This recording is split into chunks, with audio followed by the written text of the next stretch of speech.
Hello everyone, আসসালামু আলাইকুম। প্রতিদিন সন্ধ্যায় আমাকে কিছু না কিছু বানাতে হয়, তাই আজকে সন্ধ্যায় থাকছে স্যান্ডউইচ বানানোর জন্য আমি এখানে সব উপকরণগুলো রেডি করে নিয়েছি। এখন গরম তেলের মধ্যে পেঁয়াজ আর কাঁচামরিচ কুচি দিয়ে দিব। পেঁয়াজ কাঁচামরিচগুলো ভালো করে একটু হালকা করে নেড়ে চেড়ে ভেজে নিব। হালকা ভেজে এখন গাজর কুচি দিয়ে দিলাম। গাজরগুলোকে একটু নেড়ে চেড়ে নেব। গাজরগুলো নেড়ে চেড়ে এখানে আমি ডিপ ফ্রিজে সংরক্ষণ করে রেখেছিলাম বাঁধাকপি, সেই বাঁধাকপিগুলো এখানে দিয়ে দিচ্ছি। এখন বাঁধাকপিগুলো দিয়ে ভালোভাবে নেড়ে চেড়ে একটু ভেজে নেব।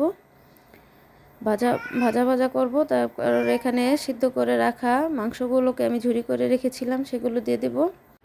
মাংসগুলো দিয়ে ভালো করে নেড়ে চেড়ে মিশিয়ে নেব। এখন এখানে সসগুলো অ্যাড করব।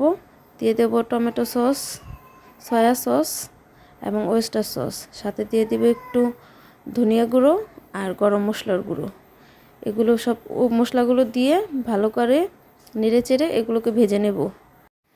এই তো আমার পুর রেডি হয়ে গেছে। এখন টোস্টারটাকে একটু ক্লিন করে নিচ্ছি। এখন প্রতিটা ব্রেডের উপর সুন্দর করে টমেটো সস মেখে নিচ্ছি। একে একে প্রতিটা ব্রেডে টমেটো সস মাখছি। এদিকে আমার ছোট বোন মায়োনেজ লাভার, সে অনেক সুন্দরভাবে চেটেপুটে মায়োনেজ খাচ্ছে। সে অনেক বেশি মায়োনেজ পছন্দ করে। এই তো আমার ব্রেডগুলো রেডি হয়ে যাচ্ছে। এখানে আমি পুর দিয়ে নিয়েছি, ভিতরে পুরগুলো দিয়ে একে একে ব্রেড দিয়ে ঢেকে দিচ্ছি। এখন টোস্ট করার পালা। ওদিকে আমার ছোট বোন টোস্ট করে নিচ্ছে। দেখেন টোস্ট হয়ে গেছে কি সুন্দর। এখন এগুলো আমি পরিবেশন করে নেব। এগুলো দেখতে যেমন সুন্দর হয়েছিল, খেতেও মাশাআল্লাহ অনেক মজা হয়েছে। আজকে এই পর্যন্তই। আল্লাহ হাফেজ, টাটা।